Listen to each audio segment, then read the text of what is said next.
तो चलिए फिर आखिरी पार्ट्स की हम बात करते हैं, जो कि आपका वीडियो का थर्ड पार्ट है। और इस वीडियो में हम इस चैप्टर को फिनिश कर देंगे। जो आपका लास्ट रह गया था वो areas of conflict and stress रह गया है। इससे पहले मैंने आपको बताया था सोवियत संघ के विघटन के बारे में। देखिए, विघटन तो आपका हो चुका है, यानी कि डिसइंटीग्रेट हो चुका है आपका सोवियत संघ। अब सोवियत संघ जो था आपका, वो कितने गणराज्यों से मिलकर बना था, यानी कितने रिपब्लिक से मिलकर बना था? 15 से। तो ये जो 15 के 15 गणराज्य थे, वो उन्होंने अपने आप को सोवियत यूनियन से एकदम से अलग कर लिया था। और फिर यहाँ पर क्या हुआ था, बहुत जगहों पर ऐसा देखा गया था कि दंगे वगैरह हुए थे और मतलब गृह युद्ध वगैरह हुआ था इन देशों में। तो जैसे कि मान लीजिए यहाँ पर दो देश यहाँ पर दिखा रहे गए, चचन्या और दागिस्तान, यहाँ पर हुआ था।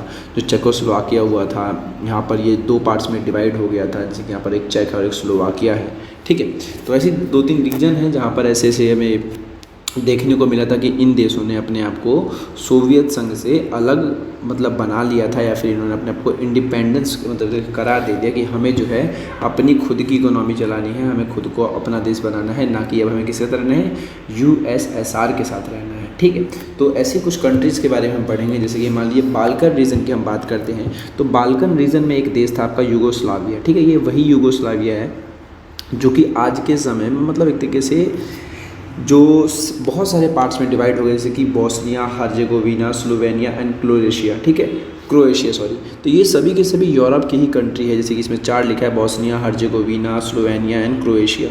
ठीक है, तो ये जो हिस्सा था ये बाल्कन रीजन में आता था, जो कि सोवियत संघ के साथ में ही था। लेकिन ये पहले मिलके यूगोस्लाविया था, लेकिन बाद में क्या हुआ, इनमें जो देश मतलब जो लोग थे वो चाहते थे कि हम अपने आप को अलग कर लें। ठीक है, तो ये भी क्या हो गया, इन्होंने अपने आप को एक इंडिपेंडेंट क्या कर दिया, डिक्लेयर कर दिया। ठीक है, तो हमेशा ध्यान रखना कि अगर बाल्कन रीजन में पूछेगा कौन सी कंट्री थी, तो उसमें आपका रिपब्लिक ऑफ यूगोस्लाविया आएगा। ठीक है, और इसमें से कौन कौन सी कंट्री निकली, Bosnia, Herzegovina, Slovenia and Croatia. ठीक है, चलिए अब आगे वाली देखते हैं। इसमें अगला आपका था बाल्टिक रीजन। तो बाल्टिक रीजन में क्या था कि Lithuania of the Baltic region declare itself independent in March 1990। ठीक है, तो बाल्टिक रीजन में एक देश था आपका लिथुआनिया।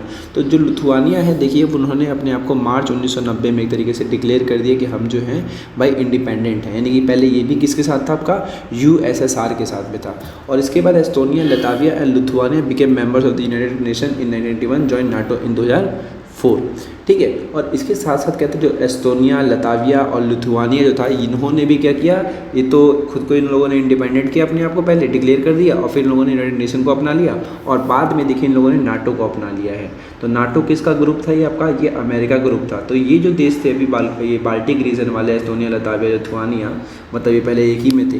तो इन्होंने भी क्या किया, अपने आप को अलग कर लिया किससे, यूएसएसआर से, और बाद में एक तरीके से यूनाइटेड नेशन का हिस्सा बन गए एक इंडिपेंडेंट कंट्री के रूप में। और बाद में इन्होंने 2004 के समय में क्या किया, नाटो को ज्वाइन कर लिया। मीन्स कि इनकी भी जो इकोनॉमी है एक तरीके से चेंज आप मान सकते हैं कि कैपिटलिस्ट हो गई होगी।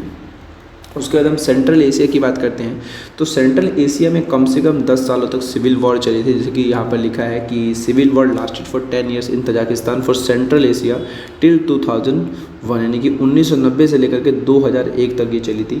तो Azerbaijan, Armenia, Ukraine, Kyrgyzstan, Georgia also have civil wars condition. Central Asia republic have huge reserve of petrol. अब देखिए, आप सभी को पता होगा कि जो आपका सेंट्रल एशिया है, मान लीजिए सऊदी अरेबिया की बात करूँ, ईरान, इराक की बात करूँ, सीरिया की बात कर लूँ, यहाँ पर जितनी भी कंट्री है, जैसे कि इसमें नाम लिखा हुआ ये Azerbaijan, Armenia, Ukraine, Kyrgyzstan, Georgia, ये सब ऐसी कंट्री होती हैं आपकी जहाँ पर जो पेट्रोल है बहुत ज़्यादा मात्रा में होता है। तो यहाँ पर क्या होता है, जो एक्सटर्नल फोर्सेस होती हैं वो आकर के भी लड़ती हैं कि हम भाई आपको सपोर्ट कर रहे हैं, तो कल को आप अगर जीतते वगैरह हैं या फिर हारते वगैरह हैं, वैसे तो जीतेंगे, तो जो भी आपका ये जो ऑयल रिसोर्सेज है उसके ऊपर हमारा भी थोड़ा सा मतलब हिस्सा हो। इसलिए क्या था यहाँ पर, मतलब बाहर के जो फोर्स थे उन्होंने आकर के इस सिविल वॉर में हिस्सा लिया।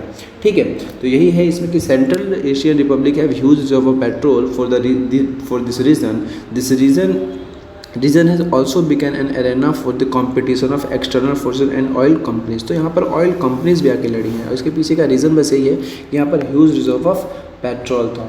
ठीक है, तो यही बस इसके 3 हिस्से थे, बाल्टिक, सेंट्रल एशिया और ये आपका बाल्कन क्षेत्र, जहाँ पर कॉन्फ्लिक्ट एंड स्ट्रेस देखने को मिला था। तो ये तीनों हिस्से वही हिस्से हैं जो पहले मिलजुला करके एक तरीके से अगर आप कह सकते हैं तो यूएसएसआर थे।